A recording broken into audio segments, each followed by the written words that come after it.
imagine being offered the one thing every human being secretly wants. Not wealth. Not power. An end to death itself, forever, no conditions. Now imagine turning it down. That's not a thought experiment. It's a real scene in one of the oldest stories ever written, and the actual reason behind it almost never makes it into the retellings. In Homer's Odyssey, the goddess Calypso keeps Odysseus on her island for 7 years, and at a certain point, she makes him an extraordinary offer. Stay with her forever, and she will make him immortal and eternally young. No aging. No death. A goddess as a companion, on a paradise island, for the rest of time. Odysseus says no. Most adaptations treat this as a simple, sentimental beat. He misses his wife, so he chooses her over a goddess. Sweet, but a little shallow, and honestly kind of confusing, since Calypso herself points out that Penelope, his wife, cannot compete with a goddess in looks or power.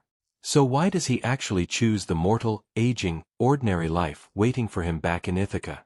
The classicist Emily Wilson, the first woman to publish an English translation of the Odyssey, frames this scene as the emotional center of the entire poem. In her reading, Calypso's offer isn't really about romance at all. It's about obligation. The poem keeps circling one question. What does a person owe to the people who are still waiting for them? Odysseus has a son he barely knows, a father growing old without him, and a wife holding a kingdom together in his absence. Immortality on Calypso's island would sever every one of those threads permanently. He wouldn't just be choosing a woman. He'd be choosing to stop existing, in any way that mattered, to everyone who still needed him to come home. That's the surface reason. The deeper reason comes from something almost nobody covers, and it has to do with a specific Greek concept that doesn't translate cleanly into English. Kleos. Kleos roughly means glory, but a very specific kind. It's the glory that survives you, carried forward through story and song, long after your body is gone.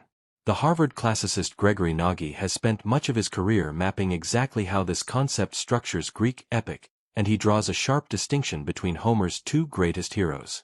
Achilles, in the Iliad, is explicitly forced to choose. He can go home, live a long, quiet, forgettable life, or he can die young at Troy and be sung about forever. He chooses the second option. Kleos, for Achilles, requires sacrificing nostos, the journey home. Odysseus is built differently, and this is the detail almost no adaptation bothers to include. According to Nagy's analysis, Odysseus doesn't have to choose between glory and homecoming, because for him, the homecoming is the glory. His nostos and his kleos are literally the same story. The entire epic bearing his name is the tale of his journey back. If he stays with Calypso, he doesn't just lose his wife. He erases the only story that would have ever made him legendary in the first place. Immortality on that island would have meant permanent life and permanent silence. No song. No memory. No Odyssey. So here's the twist. Turning down literal godhood wasn't really a romantic sacrifice at all. It was, in a strange and very Greek way, the more selfish option. Calypso's island offered Odysseus a body that would never die. Going home offered him something the ancient Greek mind valued even more highly, a name that would never die instead.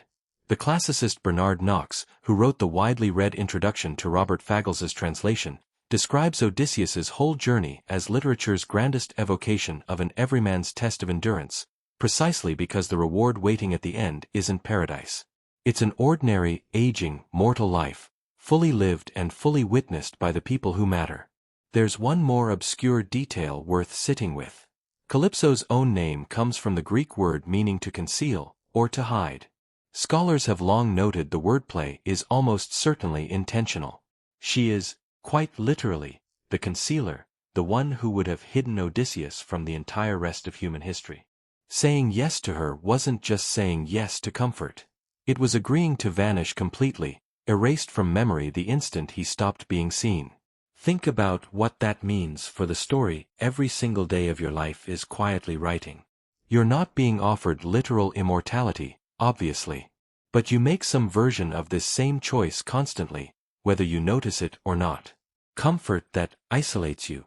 versus a harder path that keeps you connected to the people who'd actually remember you.